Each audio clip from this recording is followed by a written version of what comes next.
اعوذ باللہ من الشیطان الرجیم بسم اللہ الرحمن الرحیم۔ سیدنا عمر فاروق رضی اللہ تعالیٰ عنہ کی سیرت کا مطالعہ جاری ہے۔ آپ رضی اللہ تعالیٰ عنہ کے بہت دلچسپ واقعات بھی آپ کے سامنے میں نے رکھے ہیں۔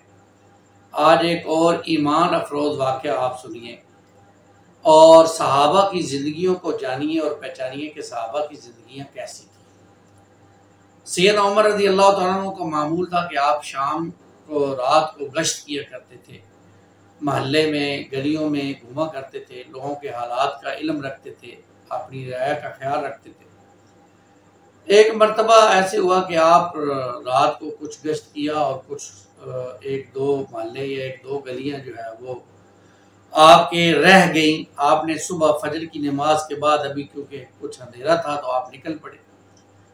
اب دوسری یا تیسری گلی میں ایک بڑھیا سے جو ہے وہ آپ کا ملنا ہوا۔ آپ نے دروازے پہ کھڑے ہو کر اندر آنے کی اجازت چاہیے تو بڑھیا نے آپ کو اندر بلا لیا، کہا اماں جی میں اندر داخل ہو سکتا ہوں؟ وہاں داخل ہو جاؤ۔ اندر آ گئے تو آپ رضی اللہ تعالیٰ عنہ نے پوچھا اماں جی آپ کدھر آئی ہیں، کس کے پاس آئی ہیں، کیا کام ہے آپ کا، آپ کو پہلے کبھی نہیں دیکھا۔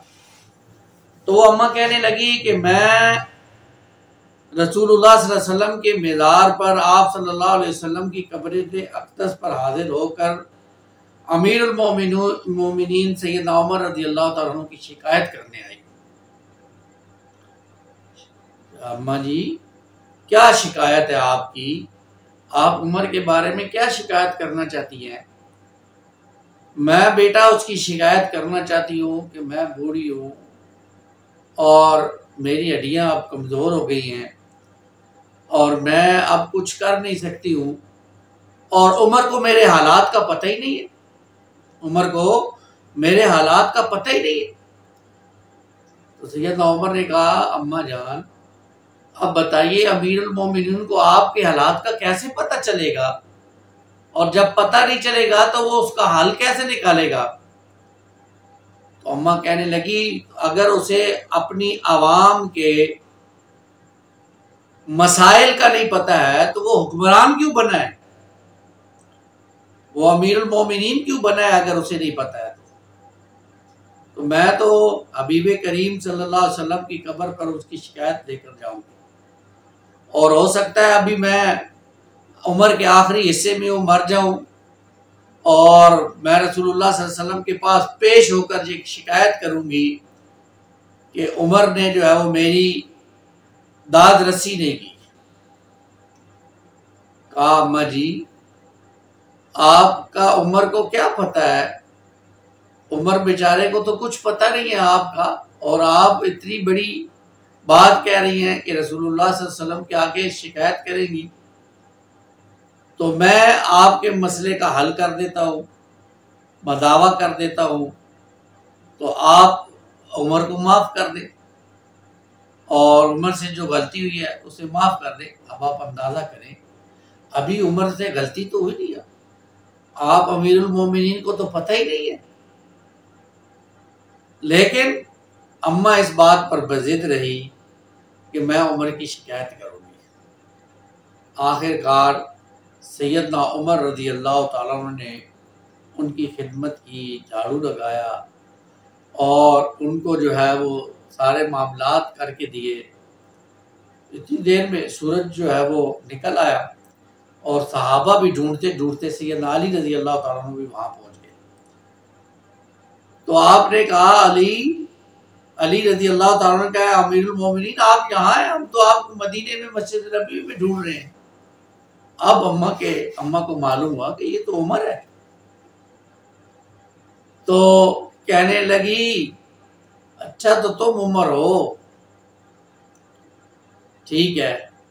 تو سیدنا عمر نے کہا اماں جی آپ نے مجھے معاف کر دیا؟ کہا معاف کر دیا، اب میں شکایت تو نہیں کرے گی؟ کہ نہیں کروں گی شکایت، مجھے لکھ کر دے کہ آپ نے عمر کو معاف کر دیا ہے تاکہ عمر اپنے رب کو دکھا سکے کہ اس کی رعایا میں ایک شخص، ایک بوڑھی عورت اس سے ناراض تھی، عمر نے اس کو بھی راضی کر لیا۔ اب اس عورت نے یہ بات لکھ کے دی ہے تو سیدنا علی جب پہنچے ہیں تو آپ نے سیدنا علی کو گواہ بنایا، اور ایک روایت میں ہے کہ عبداللہ ابن مسعود بھی پہنچ گئے، تو آپ نے ان دونوں کو گواہ بنا کر اس کے دستخط کروائے ہیں، اور سیدنا علی سے یہ کہا ہے کہ علی مجھے معلوم ہے کہ تم سے پہلے میری وفات ہو جائے گی، تو جب میں اس دنیا سے چلا جاؤں تو میری قبر میں یہ رکا بھی رکھ دینا۔ اب اس میں دو تین باتیں ہمارے سیکھنے کی سمجھنے کی۔ ہم تو صحابہ کی سیرت کا مطالعہ نہیں کرتے ہیں نا، پڑھتے نہیں ہیں صحابہ کتنے عظیم لوگ تھے، کیسی کیسی۔ اب آپ اندازہ کریں کہ وہ عمر جس کو اللہ کے رسول نے کہا عمر فی الجنہ، عمر تو جنتی ہے، اس کو بھی اپنی جنت کی اتنی فکر، رسول اللہ صلی اللہ علیہ وسلم کے سامنے اپنی شکایت کی اتنی فکر کہ بڑھیا کے پاؤں پڑ گئے۔ یہ صحابہ کا شوق جنت کے حوالے سے۔ اور دوسرا کیسے عظیم حکمران تھے وہ۔ آج حکمران ٹس سے مس نہیں ہوتے ہیں، حکمران کیا سے کیا کر رہے ہیں، عوام مر رہی ہے، خودکشیاں کر رہی ہے، اپنے آپ کو جلا رہی ہے، عوام حکمرانوں کو کوئی پتہ ہی نہیں ہے۔ تو یہ حکمران اللہ کے حضور کیسے اپنا جو ہے وہ اپنے آپ کو پیش کریں گے، کیسے پیش کریں گے؟ سیدنا عمر رضی اللہ تعالیٰ عنہ کا اسوہ تو یہ ہے، صحابہ کا اسوہ تو یہ ہے۔ اللہ تعالیٰ ہمیں صحابہ کی سیرت پڑھنے کی توفیق عطا فرمائے۔ بار بار ہم جب ان کی سیرت پڑھیں گے تو ایمان میں اضافہ ہوگا۔ اللہ ہماری مدد فرمائے، آمین یا رب العالمین۔